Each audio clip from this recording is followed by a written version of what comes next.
யார் சொன்னது வெறும் ஃபாண்டன்ட்ல பண்ணா மட்டும் தான் கேக் ரொம்ப லுக்கா இருக்கும், நீட்டா இருக்கும், அழகா இருக்கும் அப்படின்லாம். அப்படிலாம் கிடையாது. இந்த கேக்ல வந்து நான் சுத்தமா வந்து ஃபாண்டன்ட் எங்கேயுமே வந்து யூஸ் பண்ணவே இல்ல.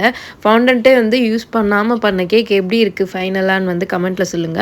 இந்த ஸ்ப்ரிங்கிள்ஸ் வந்துட்டு நான் வந்து இப்ப ரீசென்ட்டா வந்து வாங்கியிருந்தேன். ஸ்டார் ஸ்ப்ரிங்கிள்ஸ் ரொம்பவே வந்து யூஸ்ஃபுல்லா இருக்கு. இந்த ஸ்ப்ரிங்கிள்ஸ் வந்து கேக்ல வந்து அங்கங்க வந்து பிளேஸ் பண்ணோனே நம்ம வந்து இந்த ஃபாண்டன்ட்ல மேல வந்து கோல்டு இது பண்ணி பிளேஸ் பண்ணுவோம்ல அந்த மாதிரி வந்துட்டு ஒரு எஃபெக்ட்ல வந்து இருந்துச்சு. கஸ்டமர் சென்ட் பண்ணியிருந்த இமேஜ்ல வந்து ஃபுல்லாமே வந்து ஃபாண்டன்ட் தான் இருந்துச்சு. பட் நான் அந்த ஃபாண்டன்ட் இதுக்கு ஃபுல்லா வந்துட்டு பிரிண்ட் தான் வந்து பிளேஸ் பண்ணியிருந்தேனே. கேக் ஓவராலா வந்து கம்ப்ளீட் பண்ணி பார்க்குறப்போ ரொம்பவே வந்து சூப்பரா இருந்துச்சு. இந்த கேக் வந்து டோட்டலா வந்து 3 கேஜி, பாட்டம்ல வந்து 2 கேஜி பிளான் பண்ணியிருந்தேன்.